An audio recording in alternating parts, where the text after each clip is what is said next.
Is my screen visible to you all?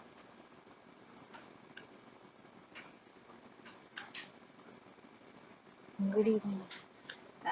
So today we'll be discussing solution of assignment number 9.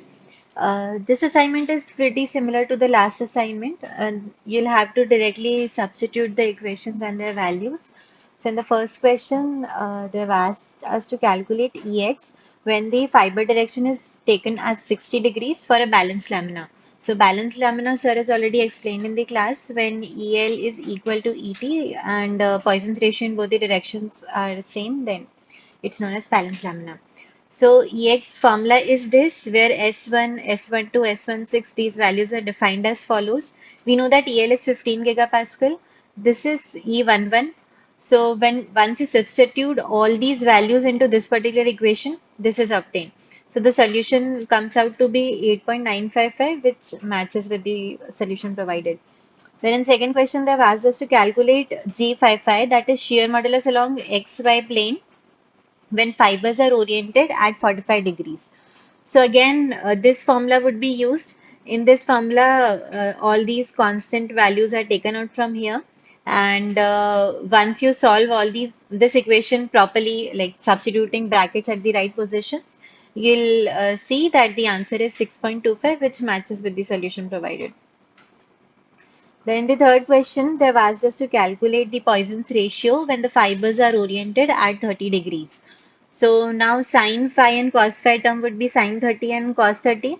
These two equations highlighted in red would be used. So first, as this equation involves Poisson's ratio along with the Young's modulus in y direction, you'll first have to calculate the Young's modulus in y direction, that is the transverse modulus, using this equation.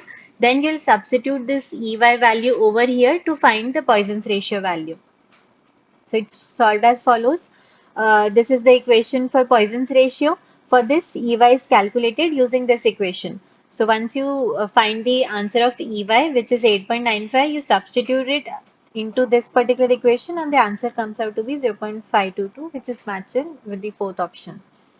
Then second one, the mx value, that is moment is calculated for fiber oriented at 70 degrees in balanced lamina.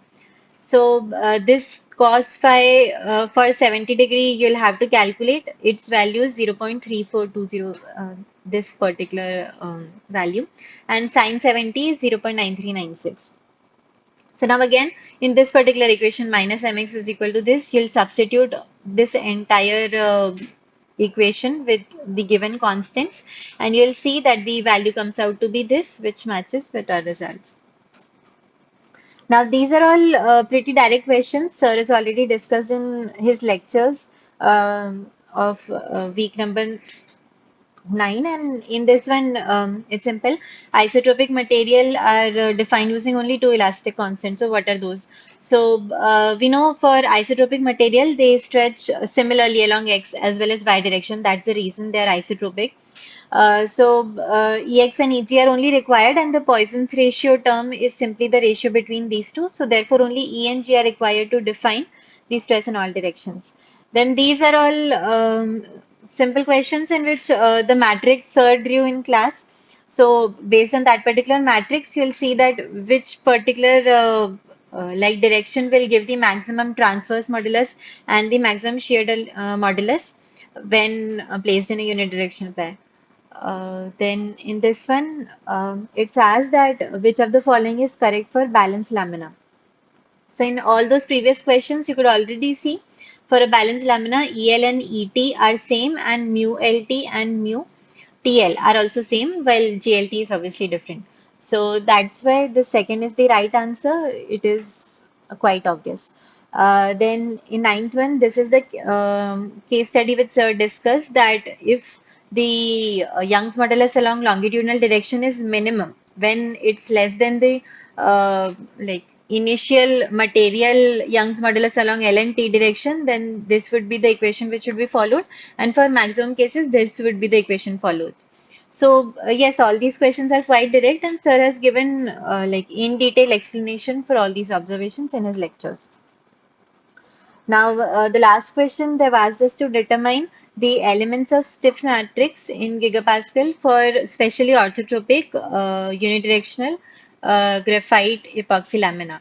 So, especially orthotropic are ones in which all angles are at 90 degrees. So, EL would be equal to EX and ET would be equal to EY. That is, it's exactly at 90 degrees. So, longitudinal will follow the x direction while the transverse will follow y directions. That is, material coordinate will coincide with the xy plane.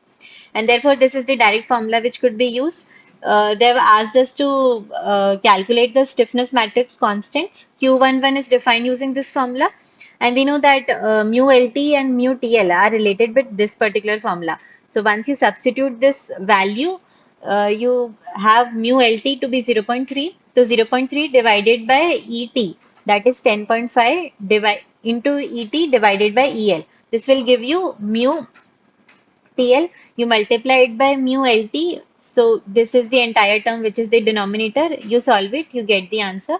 Similarly, you do for Q12, Q22 and everything, you'll get the answer which have been reported. So that's all for assignment 8. Arun, do you have some other doubt?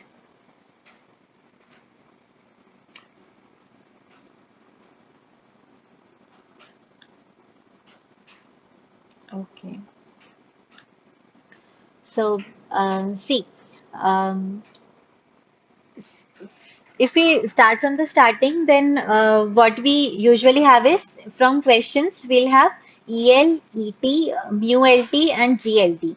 These are all the material properties of the composite.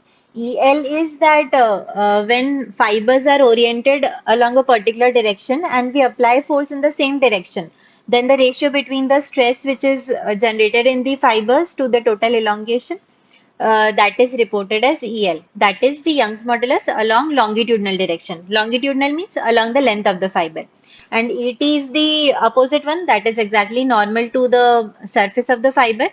So from all the in all the questions, you'll only get EL, ET, GLT, and mu LT. Fine. These would be our material properties. Now, if we want to convert them into like a structural property, so when fibers are wound, they are at particular angles. So once the fiber orientation changes, that is, the fiber are oriented at 45 degree, 30 degree instead of like initial 90 degree, then these properties will change.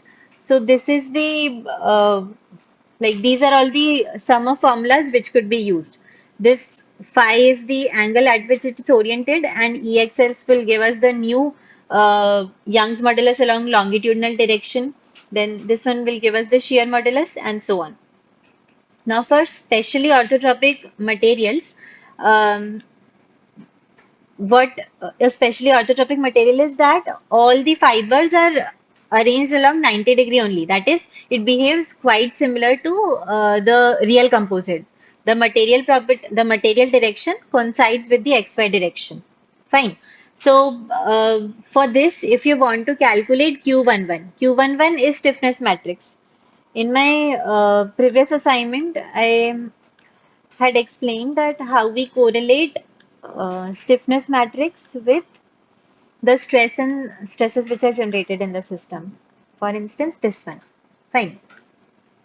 So in this one, you can see these fibers are oriented at particular directions. This Q11, Q12, these are all the constants of uh, like the stiffness matrix. And for a specially orthotropic composite, when these angles are all 90-degree itself, either 90 or 60, that is, they're all oriented parallel to the force which is applied, then in that case, only these equations would be used. Fine. So in question number 10, they've asked you to only find the values of these particular constant. If those fibers would have been oriented at these particular directions, you'll substitute these Q11, Q22 values over here. Once you substitute it, you'll get Q66, like these bar values, when the fibers are oriented at different directions. And then you'll substitute all of this here.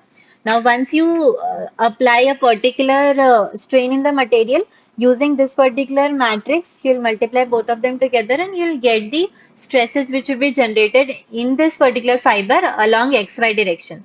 That is like when strains are applied along this XY direction, then what will be the stresses generated in this particular structure along X and Y direction only. Fine.